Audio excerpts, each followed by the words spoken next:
Welcome to Unlocking Your Motivation, the ultimate guide to creating a behavior support plan. We've identified 7 steps that have become really crystallized in relation to creating behavior support plans. And we've been doing this work for many years in our role as counselors, psychotherapists, and behavior specialists. The first step in the series is identifying the behavior. We call this awareness. Awareness is the beginning of everything. The first step is to get clear and identify the specific behaviors that you want to address. What are they? What do they look like? How would you actually describe them in behavioral terms? It's important here to be positive in the sense, or at least non-judgmental. When we're describing a behavior, we use clear descriptive language. For example, I would need to describe that personally in a positive way. A good creative and descriptive use of our understanding of what the behavior is. We probably also know some of the triggers. So the key here is pinpointing the behavior will help you to focus on finding the right solution. And this is about bringing it up into our awareness as to what we're actually doing. Behavior tends to be habitual, therefore unconscious. The more conscious, the more aware we are, the more choices we'll have and the more capacity to make changes in our behavior over time. Step 2 is to set clear goals. And this step we call awakening. Awakening to the goals that are important to us. When we awaken internally, we turn on the lights inside. We almost find our motivation, our strength, and our focus and determination. We find the reason or rationale for what we want to do. So, setting clear and measurable goals is really important. What do you hope to achieve when you're changing one particular behavior? What is it you hope to achieve, and how will you go about that?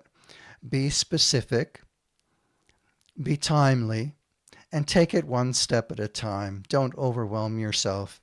Whether it's completing a task on time or developing a positive mindset or just a shift of awareness, of a reframing of our way of thinking about that behavior. These are really good and useful goals to engage in. So we've got awareness and awakening. Wow, this is so cool. Step 3 is understand the triggers. This is a really important step. I call this admitting. Admitting the triggers is a major step towards growth and change. To tackle the behavior effectively, you need to understand the underlying triggers. What causes this behavior to occur?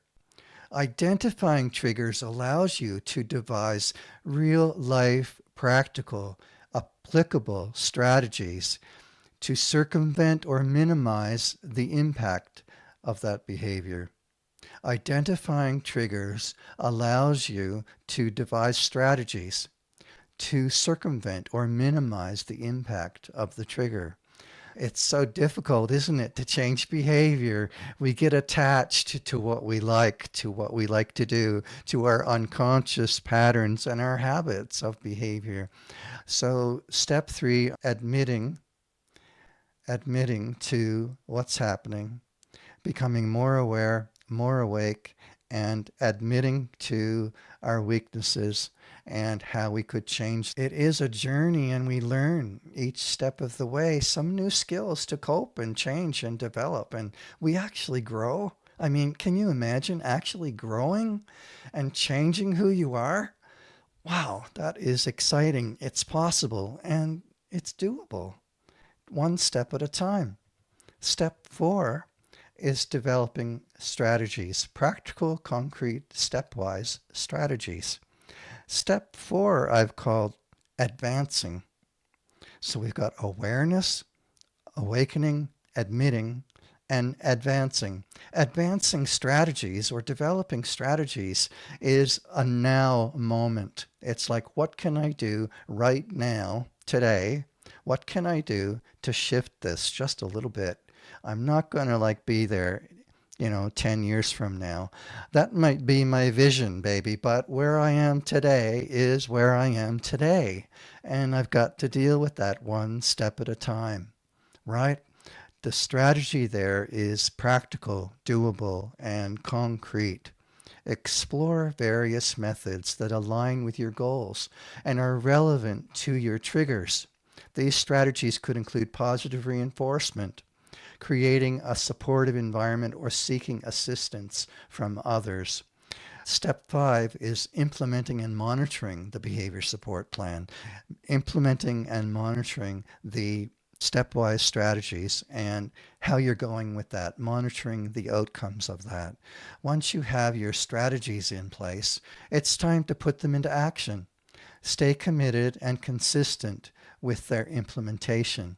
Implementation is a really daily practice, an ongoing practice. It's when we think of things and we veer off in little ways mentally, that's when the temptations happen and the triggers pop up, and we have a little bit more awareness. Step 5 of implementing and monitoring, I call advocating, and that advocating for dealing with the strategies, dealing with the triggers, dealing with the plan, dealing with the goals.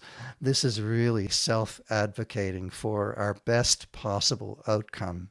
This is implementation in practice. This is when we are motivated for our own personal development, for our own personal well being. Wow, when we can be an advocate for ourselves, that's a powerful thing, because when we learn those skills, we can become advocates for other people. You know, I think personal growth is just the first step to becoming oriented towards altruism, oriented towards helping other people. Being a bodhisattva in this world is giving our energy to other people for their well being, for their growth, for their healing. It's taking the focus from me to you, taking the focus from myself to how's it going, mate? How can I help you, mate? What's going on today? How's it going? What can we do together to make it better? It's giving that hand up to others. And this is what life is all about. This is what gives us the most satisfaction in life. Step 6 is evaluating and adjusting. Evaluating and shifting, evaluating and adjusting. I call this the adjusting phase. Becoming an adjuster is really about looking at what we're doing so far and is it working? What's working? What aspect is working? And how could I upskill that a little bit more? Or what isn't working and how could I change that? How could I create a new series of goals to work on that in steps? After a bit of time, even after 1 or 2 weeks, we're already at the evaluation and adjustment phase. A lot of us jump ahead to step 6 in a sense of being judgmental or pushing our way through the process. And one of the triggers I found of myself is that I would self-sabotage. I would jump ahead to step 6 and I would evaluate and try to adjust in a really aggressive way. And I would go, no, I can't do this. I'm doing this horrible. I'm failing in this. I'm really not doing well, right? And that would stop me up and it would take me a while to get my motivation back. The key about step 6 and becoming a really true, authentic adjuster is that we will adjust what is appropriate to adjust. The other flip side of adjustment is the embrace of our reality, the acceptance of our reality. When we become an adjuster, we also become fully accepting of our reality. We realize that adjustments made artfully and well are micro adjustments. They're not macro adjustments. They're little things that we can change on a day-to-day basis that make a difference. We have a principle in psychotherapy that we look for the smallest change that makes the biggest difference. Just think about that, how exciting that is, how relevant and true that is, that it is often the smallest change that makes the biggest difference. So what do? You can do something different. This is called behavioral change, doing something a little bit different. It's a micro change. Step 7 then is doing it again. Aware, awake, admit, advance, advocate, adjust, and again. By following these steps, you can successfully create a truly person-centered and motivational behavior support plan that comes from the heart. It's a living document.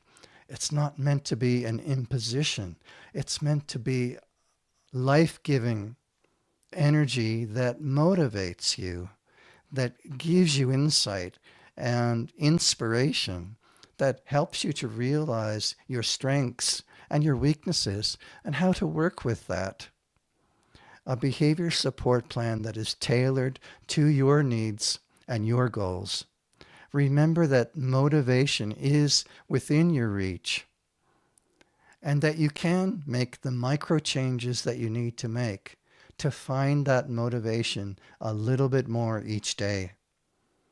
The key then is that you need the right tools and a good mindset, a mindset that embraces your reality, that accepts who you are now and works with that in a creative, dynamic, and life-giving way.